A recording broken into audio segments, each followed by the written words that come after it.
Ready? Someone pie out that door, please. Shelly liked Billy Joel. Yeah, I like Billy Joel. Billy Joel's great. Pioneer. Okay, almost done. Hang with me. 5 slides. I think we can do it. We have to talk about male genital tract conditions. So remember the whole epididymis thing? The thing that's set on the testicle, right? That can become inflamed, especially young boys. So like puberty, pubescent boys. And then it can cause a condition called epididymitis, okay? Now, how's that going to present? It'll present with like pain in the testes, but there's this thing called Prin sign. So basically, in Prin sign, we don't do this as paramedics, but in Prin sign, if you lift up the testes and there's less pain, you would think that it's epididymitis, okay? Now, basically this can be infected. It can be for a variety of reasons, but that is epididymitis. So remember, epididymitis is the epididymis that is infected, as opposed to orchitis is the actual testy itself that is infected, okay? This doesn't happen very often, but it does happen in mumps, okay? Do y'all know mumps, right? Swollen parotid glands and inflammation of the testes and pancreatitis, okay? That's mumps. I think it's kind of funny. In Russian, mumps is called like svyetnia or something like that, and it means swollen piggy face because the kid will have a swollen face. So please vaccinate your children as we're standing in the hospital district's vaccination building. But yeah, I think that this is preventable. You don't really see a lot of this in the United States, but orchitis is almost always related to mumps. Okay.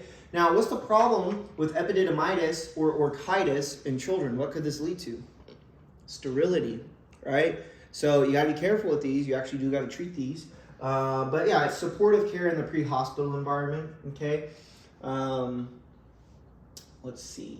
Now, remember we were talking about the whole diabetic thing, and they don't have a lot of sensation and blood flow to certain areas, especially their genitalia, namely their hands and feet. But it can happen in their genitalia, and this can cause something called Fournier's gangrene. Okay, and this is a picture of it. So gangrene is dead tissue. And this is wet gangrene because it's wet, right? So it's dead tissue with infection over the top of it is wet gangrene. But this is what that is. And can you imagine a diabetic with this severe of an infection? Do you think this is rather fatal? Yeah, he's probably not walking out of here. So just be aware of what this is. This tends, like I said, tends to be diabetics. But Fournier gangrene, when you hear that, you need to think genitalia infection that is spread very widely. This is, like I said, very lethal. Aggressive treatment, you would think. What? How does something get that bad?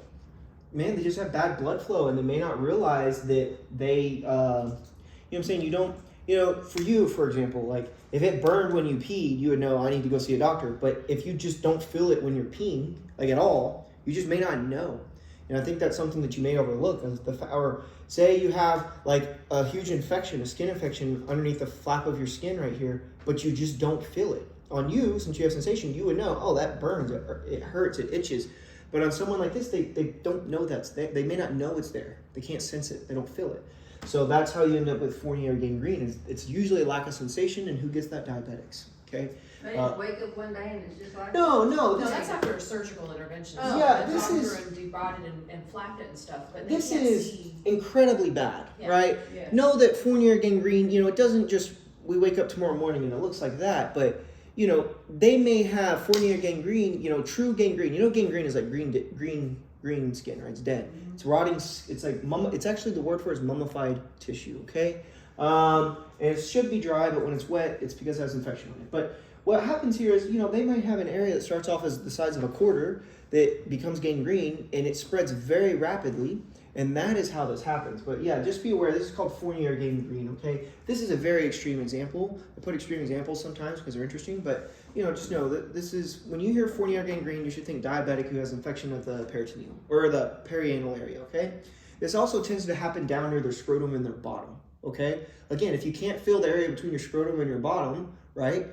Pretty prime area for bacteria to grow and for gangrene to occur, right? And if you already have decreased vascular return down there because you have vascular disease from diabetes, you can't heal. A hallmark of diabetes, they cannot heal. They have a delayed healing, okay? So you're sitting on your butt there and then you shift because you're like, oh, my butt starts to hurt. They don't feel that. Mhm. And obviously in this particular instance, this guy is large. He's probably not going to the bathroom and handling his genitalia to go and aim and pee. He's probably either sitting, he can't see the bottom of it, he can't feel it whenever he's been sitting too long on it. And so it just kind of takes wildfire like. Yeah. This is an extreme example, I will say that. Now, priapism, that's the medical word for an erection. Okay? I told you about a condition where priapism can occur earlier. Which one was it? Neurogenic shock. Neurogenic shock. Good. You lose sympathetic tone of the nervous system with complete transection of the spinal cord. Okay? They can be pitch and intent. That's called priapism. Okay? So painful, tender, persistent erection, right? So have you ever heard, contact your doctor if the erection lasts more than 4 hours, right? On the Viagra commercials, you can't watch a TV show without one of those popping up. And that's what they're talking about, because it can become ischemic, okay? Now, a student last class had asked, oddly enough, about sickle cell disease. So sickled cells, you know, they're not round, they're sickled. They look like this, you know? So those can get caught up in the penis, and that can cause priapism. There used to be a guy, I won't tell you where within our jurisdiction here, and we would run this guy, monthly, and he would end up with a priapism. I don't know if he was a black guy, but I don't know if he had sickle cell disease. And the reason I'm saying he's black is because sickle cell disease is almost always black people. But just be aware, you know, Viagra, if it doesn't, you know, if you can't eliminate Viagra quick enough for Cialis, then you can end up with priapism.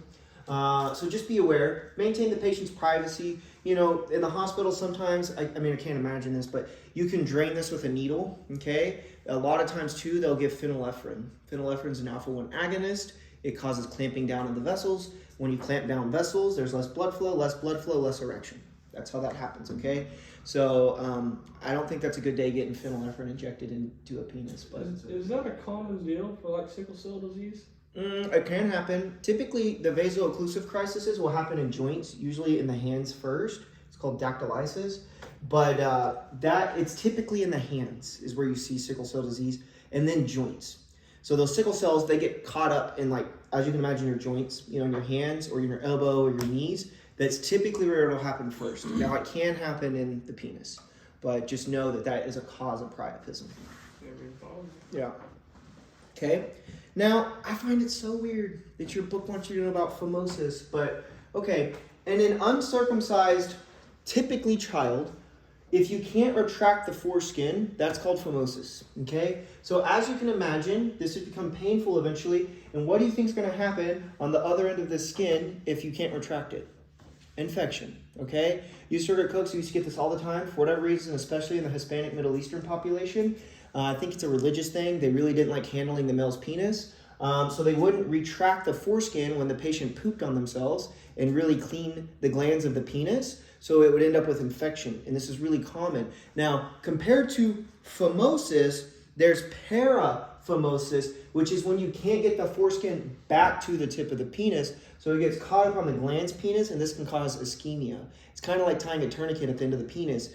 You can imagine the injury that could occur here, okay? So that's paraphimosis. And this is an emergency because it can cause necrosis to the glands, okay? Obviously, there's a lot of nerve endings in the glands, and, you know, you could cause lifelong injury with that, okay? So, you know, and circumcision is only about one in two children at this point. It used to be a lot more common. You know, it used to have a religious meaning to it now. Some say it's a hygienic reason. You know, I don't really have a lot to say on that, but I'm just letting you know that circumcision, the rates of circumcision are rapidly dropping. So less and less children are being circumcised, okay?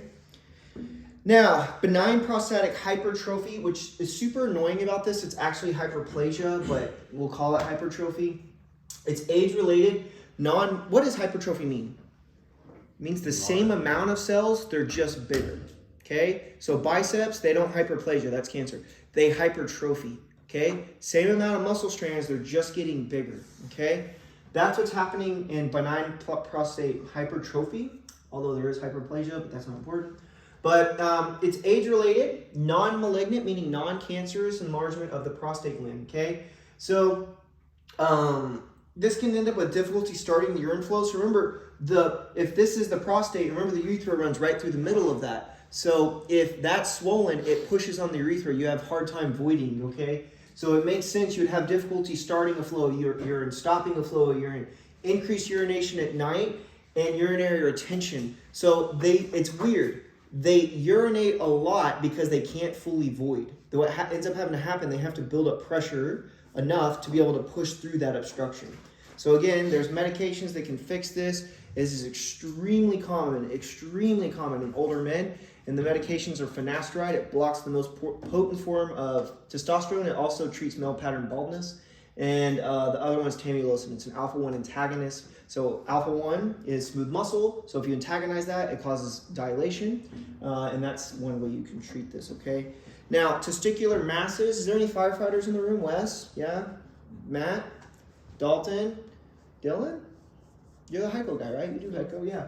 So you should know, extremely high risk in firefighters. Extremely high risk in firefighters. It's an occupational hazard, okay? Now, you would wonder, well, why does breathing in smoke cause testicular cancer? Well, why does smoking cigarettes cause, urethral cancer or bladder cancer? It just does, okay? It goes into your bloodstream and has a propensity to this. So be very aware when you're overhauling and thinking you're cool because you're all blacked out, with soot. Testicular cancer is not my fun. My dad actually had testicular cancer and he was a firefighter for 22 years. So just be aware that these happen. Now, these are, you're not going to have a lot of pre-hospital exposure to this. This is usually inpatient care, but they want you to know about it. The mass can be or cannot be painless or painful, it kind of depends. But most of them are benign, and they can have what's called a varicocele. A varicocele is a mass of veins down in the scrotum, and it looks like a bag of worms in the scrotum, and it feels like a bag of worms.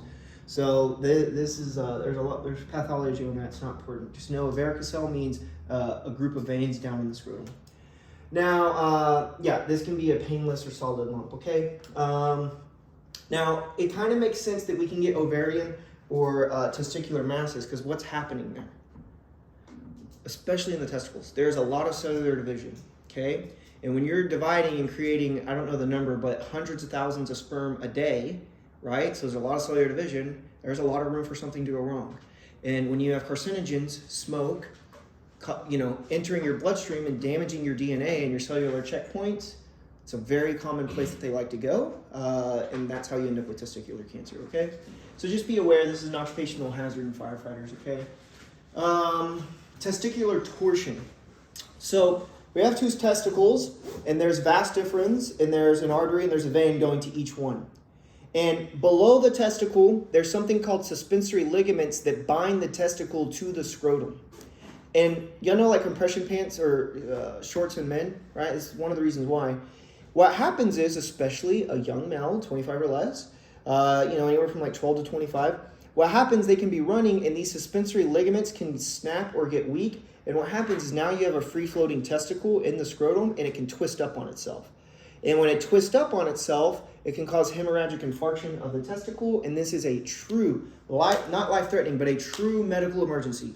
You have 4 hours from the onset of symptoms to surgically fix this, or else they will lose that testicle, okay? So these patients you don't mess around with. You take them immediately to Cook's. And they're probably going to go straight back to a room to go get a sono and see if it's twisted up on itself. So that is testicular torsion. There's ways that you can try to figure this out between epididymitis, orchitis, and testicular torsion. We won't jump into those because I don't want y'all doing those in the field and misdiagnosing something. But no, a young man with testicular pain is probably not gonorrhea or some type of STD. It's probably a medical emergency. You need to take them to the hospital, especially if they tell you football player now has testicular pain after the game. You need to be thinking, oh, that is a torsion. We need to go to Cook's quickly. Okay, so this is a true it's a surgical emergency. Provide them a position of comfort and provide analgesics for the pain. Yeah, I mean, be nice. Give them a little pain medicine. Now that is all I have for the lecture. Do y'all have any questions on that? No? All right. Do me a favor. Let's come up here and let's do a quick anatomy review, and then we're going to go to lunch. Okay?